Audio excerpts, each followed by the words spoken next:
Hi, what's your name? Karina Ginko. And what's one thing that you found interesting about the standards? I looked at the visual arts section and the dance portion of it, and I was surprised to see that they were so specific with the standards, even though there's many schools that don't even have classes dedicated to dance. And what's your favorite color? Blue. Thank you. Hi, what's your name? Hi, my name's Melissa Gamboa. And what did you find interesting about the standard? One thing I found interesting was I think some of them the students could achieve like the language arts, the performing arts, the PE, but I think what's really difficult is the math and the science. Like I was reading some of them like for second grade, third, and I don't remember learning that stuff when I was that age, so I just think it was a lot. What car do you drive? I actually don't have a car. Oh, okay.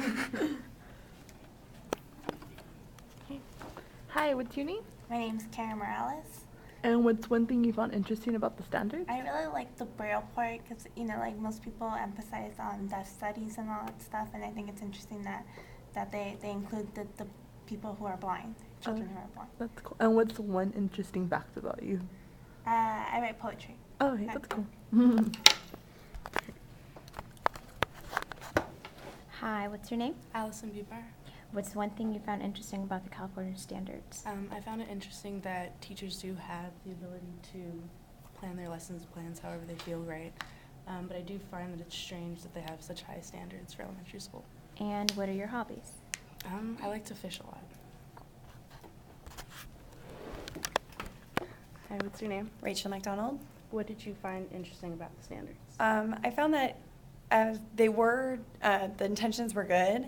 It's just that I thought that they were a little intense. For example, in the English section, they said that learning English could mean it could get you out of a life or death situation. I thought that was a little intense. What do you like to do in your free time? I really like to bake.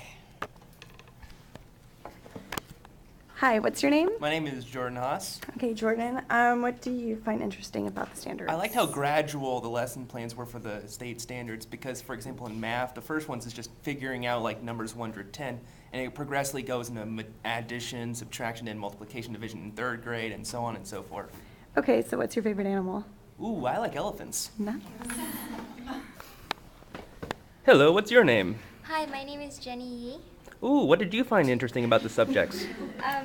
I looked into the performing arts and I thought that it was very detailed, but it left room for teachers to be creative. And what was the last movie you have seen? Avatar? Hi, what's your name? Katie Smith. And what was one interesting thing you learned about the state standards? I thought it was interesting that the English and writing part focused more on non-English speaking students rather than just English speaking students. Okay, and what is one of your favorite activities? I like to shop, I'm not gonna lie. Hi, what's your name? Hi, my name is Helen Lee. Okay, and what was one thing you found interesting about the standards? I actually searched for the theater arts, and I found that elementary students have to learn vocabularies of theaters, which is hard for them, so I thought that was interesting. All right, and are you an only child? No, I have a little brother. Okay. Hi, what's your name? Ian Barnard. Okay, what did you find out one interesting fact about standards? Well, I noticed that there's a lot of repetition, in the different grades, but I think that's kind of a good thing, so it puts less of a burden on the teacher, because when you look at it, you can see, okay, they did that in the previous grade, so you don't feel like you have to teach everything from scratch. Okay. All right, what's your hobby? Watching figure skating. Ooh.